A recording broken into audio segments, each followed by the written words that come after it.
తమిళనాడు ఎన్నికలను డిసైడ్ చేసే ఫ్యాక్టర్స్ ఏంటి? ఏప్రిల్ మేలో ఎన్నికలు జరిగే తమిళనాడులో పార్టీల వ్యూహాలేంటి? రాజకీయాల్లోకి ఎంట్రీ ఇచ్చిన సినీ నటుడు విజయ్ కింగ్ అవుతారా, కింగ్ మేకర్ అవుతారా?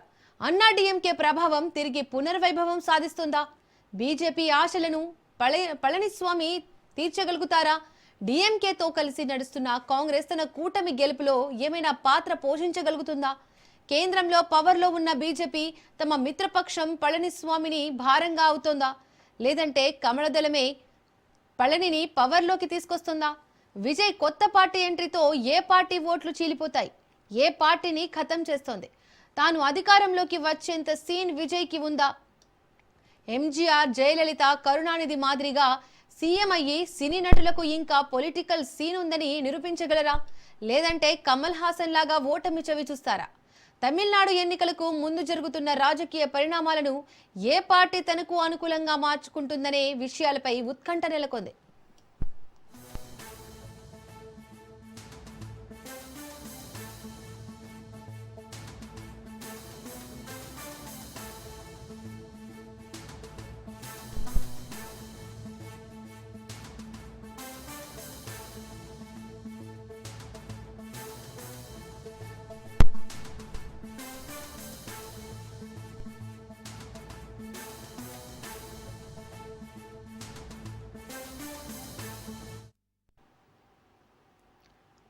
ఇక తమిళనాడు రాజకీయాలకు సంబంధించి మరిన్ని వివరాలను మా బ్యూరో చీఫ్ రాజిరెడ్డి అందిస్తారు. రాజిరెడ్డి, తమిళనాడులో ప్రస్తుతం ప్రభుత్వం కొనసాగుతుంది. ఈ ప్రభుత్వ పదవీ కాలం మేతో మిగనుంది. ఈ యొక్క నేపథ్యంలో ఎన్నికలకు అన్ని పార్టీలు ఇప్పటి నుంచే సిద్ధమవుతున్నాయి. అందులో భాగంగానే ఎవరికి వాళ్ళు కూటమిగా పోతున్నారు. కానీ కొత్తగా ఏర్పాటు చేసినటువంటి టీవీకే పార్టీ మాత్రము ఒంటరిగానే పోటీ చేయడానికి సిద్ధంగా ఉందని ఇప్పటికే విజయ్ స్పష్టం చేశారు. అయితే ఇప్పుడు కూటమి చూసుకున్నట్టయితే డిఎంకే, కాంగ్రెస్, సిపిఎం, సిపిఐ ఒక కూటమిగా జట్టుగట్టబోతున్నాయి. అదేవిధంగా అన్నా డిఎంకే, బీజేపీ కూడా ఒక కూటమిగా ఏర్పడే అవకాశాలు కనిపిస్తున్నాయి. అయితే కొత్తగా ఏర్పాటు చేసినటువంటి టీవీకే పార్టీ మాత్రము స్వతంత్రంగా ఇండివిజువల్గా వెళ్తామని కూడా ఇప్పటికే సినీ నటుడు విజయ్ చెప్పారు. అయితే టీవీకేకి ఉన్నటువంటి అడ్వాంటేజ్ ఏంటంటే విజయ్కి సినీ గ్లామర్ ఉంది, మాస్ ఫాలోయింగ్ ఉంది. ఇదంతా కూడా అతనికి అడ్వాంటేజ్ అయ్యే అవకాశం ఉంది. అంతేకాకుండా టీవీకే విజయ్ ఒకటి స్పష్టంగా చెప్తా ఉన్నారు, అటు బీజేపీతో కానీ ఇటు డిఎంకేతో కానీ ఎట్టి పరిస్థితుల్లో పొత్తుండదు. డిఎంకే తమిళనాడును లూటీ చేసింది, స్టాలిన్ ప్రభుత్వం పెద్ద ఎత్తున అవినీతి చేసింది అనేది కూడా అతను చెప్తా ఉన్నారు. అదేవిధంగా బీజేపీ విషయానికి వస్తే సిద్ధాంత పరంగా బీజేపీకి నేను వ్యతిరేకం అంటూ కూడా తనదైన స్టైల్లో ప్రచారంలో దూసుకెళ్తున్నాడు. బహిరంగ సభల్లో పెద్ద ఎత్తున భారీగా జనాలు వస్తున్నారు. అదేవిధంగా ఇప్పుడు స్టాలిన్, డిఎంకే ప్రభుత్వం అధికారంలో ఉంది, ముఖ్యమంత్రిగా స్టాలిన్ ఉన్నారు.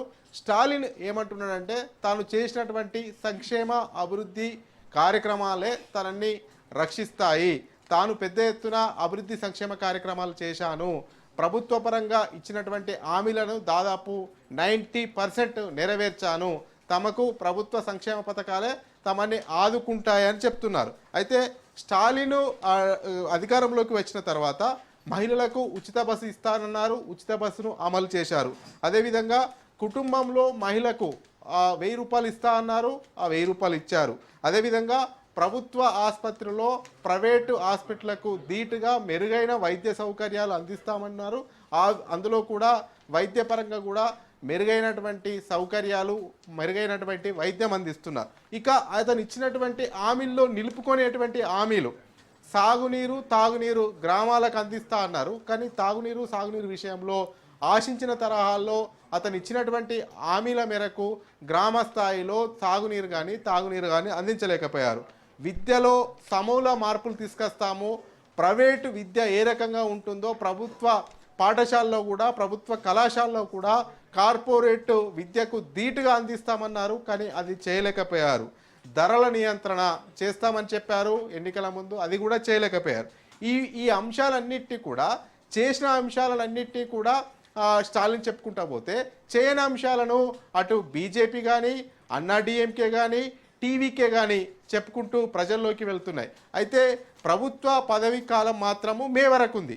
ఎన్నికలు ఏప్రిల్లో జరుగుతాయా, మేలో జరుగుతాయా, అంతకుముందు జరుగుతాయా, కానీ ఇప్పుడు 2026 సంవత్సరం వచ్చింది కాబట్టి 2026 సంవత్సరంలో ఇక తమిళనాడులో కూడా పూర్తిగా రాజకీయంగా ముందుకెళ్ళబోతున్నారు. ఎవరి పార్టీ విధానం ఏంటి, ఎవరి లైన్ ఏంటి అనేది చెప్పడానికి ప్రజల వద్దకు వెళ్తున్నారు. అయితే అన్నా డిఎంకేకి సంబంధించి పళనిస్వామి ఒక అస్త్రంగా అన్నా డిఎంకేకి మారితే బీజేపీకి వచ్చేసి అన్నమలై మారే అవకాశం ఉంది. అయితే ఇక్కడ మనం గమనించవలసిన అంశం ఏంటంటే దీపిక, ఇప్పుడు జాతీయ పార్టీలు అని చెప్పుకునేటువంటి కాంగ్రెసు, బీజేపీ ఇక్కడ రెండు నామమాత్రమైనటువంటి పార్టీలే.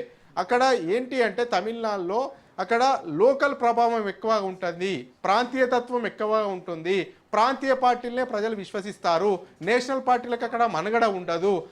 ఈ యొక్క నేపథ్యంలో ఇటు బీజేపీ పాత్ర అన్నా డిఎంకేతో ఉంటుంది, ఇటు కాంగ్రెస్ పాత్ర డిఎంకేతో రుణపడి ఉంటుంది, ముడిపడి ఉంటుంది. ఇదంతా కూడా చూసుకున్నట్టయితే అక్కడ కాంగ్రెస్కి కానీ అదేవిధంగా బీజేపీకి కానీ పెద్ద సంఖ్యలో సీట్లు తీసుకోరు. వాటి మిత్రపక్ష పార్టీలు ఏవైతే ఉన్నాయో కాంగ్రెస్ సంబంధించినటువంటి మిత్రపక్ష పార్టీలు ఇండి కూటమిలో ఉన్నటువంటి డిఎంకే, సిపిఐ, సిపిఎం ఆ మిత్రపక్ష భాగంలో వీళ్ళు సీట్లు తక్కువనే తీసుకుంటారు. అక్కడ ఉన్నటువంటి అధికార పార్టీ ఏదైతే ఉందో డిఎంకేకు ఎక్కువ స్థానాలు ఇస్తారు. అదేవిధంగా బీజేపీ అన్నా డిఎంకేకు ఎక్కువ స్థానాలు ఇచ్చే అవకాశం ఉంది. అయితే టీవీకే మాత్రం విజయ్ తాను ఎవరితోని పొత్తు పెట్టుకోను, సొంతంగానే వెళ్తాను అని చెప్పడమే కాకుండా తాను తమిళనాడుకు ముఖ్యమంత్రి అభ్యర్థిగా కూడా తన పార్టీ నుంచి ప్రకటించుకున్నారు. తాను అధికారంలోకి వస్తే తమిళనాడులో సమగ్ర అభివృద్ధి చేస్తాననేది కూడా ప్రజల్లోకి వెళ్తున్నాడు. ఇటు విద్యలో కానీ వైద్యంలో కానీ సమూల మార్పులు చేస్తా, మౌలిక వసతులు కూడా పెద్ద ఎత్తున కల్పిస్తాను, అసలు తమిళనాడు ముఖ చిత్రాన్నే మారుస్తానని విజయ్ చెప్తున్నారు. ఇప్పుడు చూసుకున్నట్టయితే తమిళనాడులో ఆసక్తికర పరిణామం చోటు చేసుకోబోతుంది అన్నట్టు తెలుస్తుంది. ఎందుకంటే ట్రయాంగిల్ ఫైట్ అయితే తప్పదు అన్నట్లు మనకు కనిపిస్తూ ఉంది. ఇటు వైపు డిఎంకే అధినేత ఇప్పుడు ప్రస్తుతం ముఖ్యమంత్రిగా ఉన్నటువంటి స్టాలిన్ తను చేసినటువంటి అభివృద్ధి సంక్షేమ పథకాలను నమ్ముకున్నాడు. అదేవిధంగా టీవీకే అటు యూత్ను, అటు మాస్ ఫాలోయింగ్ను, అటు సినీ గ్లామర్ ఇదంతా కూడా విజయ్ నాకు కలిసి వస్తుంది, నా బహిరంగ సభలకు పెద్ద ఎత్తున జనాలు అటెండ్ అవుతున్నారు అనేది కూడా ఒక వాదన ఉంది. అంతేకాకుండా విజయ్ బహిరంగ సభలో పెద్ద ఎత్తున తొక్కిసలాట జరిగింది. ఎప్పుడు కూడా చనిపోని విధంగా బహిరంగ సభలోకి వచ్చినటువంటి వాళ్ళు కూడా పెద్ద సంఖ్యలో కూడా చనిపోవడం జరిగింది. అంటే ఇదంతా కూడా క్రౌడ్ కుల్లర్గా విజయ్కి పేరుంది. అదేవిధంగా పళనిస్వామి కూడా గతంలో ముఖ్యమంత్రిగా పనిచేశారు.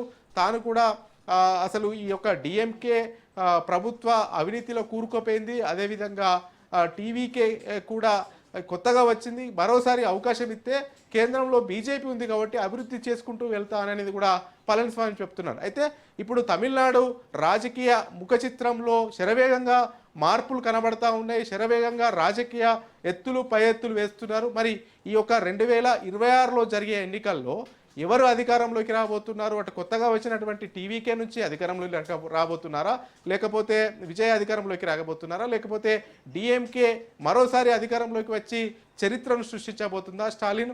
అదేవిధంగా అన్నా డిఎంకే అదేవిధంగా బీజేపీ కూటమికి ఏమన్నా అవకాశాలు ఉండబోతున్నాయా అనేది కూడా దేశవ్యాప్తంగా రాజకీయ ముఖ చిత్రం అంతా తమిళనాడు వైపే చూస్తుందని చెప్పుకోవచ్చు. Right Raj Reddy, thank you.